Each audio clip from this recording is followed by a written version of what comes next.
connu que... vous êtes aussi renseigné que moi. Vous prenez Agmi, c'est Mokhtar Ben Mokhtar. Le Borgne, algérien. Agmi, c'est la même chose. Vous prenez Boko Haram, c'était autant Moustapha Youssef. Youssouf avant son décès. Donc, si ces gens sont de prétendus combattants, forcément, ils ont un maître spirituel. Et dès lors que parmi eux, il y a un ou deux qui sont passés il y a d'une dizaine d'années, donc c'est lui qui a le profil idéal. Donc, je dis encore une fois, ça, c'est la démarche de l'État qui ont pris Imam Aliou Ndao en otage pour faire plaisir à la France et au monde occidental. Et récemment, je l'ai dit, lors de la première semaine, un conseil diplomatique de Jean-Yves Le Drian est venu au Sénégal pour donner même des leçons à nos hommes religieux. Pour dire qu'il faut que nos hommes religieux construisent un discours audible aux jeunes. Je dis, mais ce diplomate, il est complètement ignorant.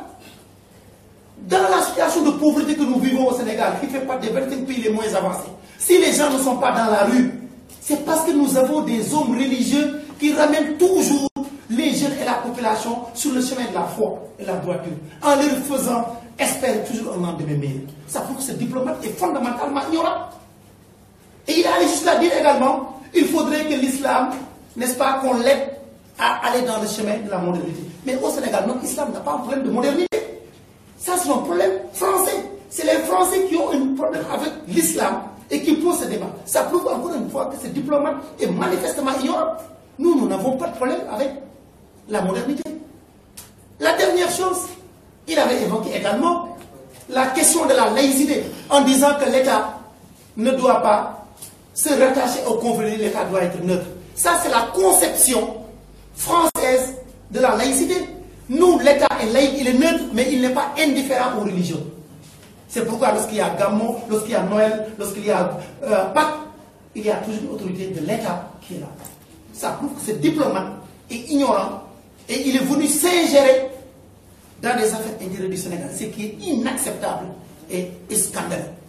C'est pour dire encore une fois, tout ça, en arrêtant Imam Aliou Ndao, l'État a voulu faire plaisir, n'est-ce pas, à l'État français, au monde occidental. Et j'estime que c'est inadmissible. Et personne ne doit l'accepter parce que ce serait un très grand danger pour l'État de droit. Au prétexte de la lutte contre le terrorisme, Imam Aliou Ndao est contre toute forme de violence. Nous, ces avocats, nous sommes contre toute forme de violence, quelles que soient ses origines. Mais la lutte contre le terrorisme ne doit pas être à l'origine d'abus, d'arbitraire. Et Imam a été arrêté arbitrairement. Rien ne le justifie. Il est l'otage de l'État. Imam est victime pour quelqu'un qui a dédié toute sa vie à éduquer la jeunesse sénégalaise, sans jamais recevoir aucun financement. Il n'est jamais allé demander de l'aide dans le pays arabe. Jamais. Imam est allé une fois à la Mecque. Une fois, quand il était plus jeune, il avait gagné un concours, il est parti à l'université en Arabie Saoudite. 6 mois, il est rentré. Il n'a jamais reçu aucun financement. Il n'a aucun lien avec le monde arabe. Il éduque la jeunesse sénégalaise, les nourrit à la sueur de son front. Les talibés sont à Ngam et durant l'hivernage, ils vont dans les champs à Gamboul, cultiver pour avoir de quoi vivre.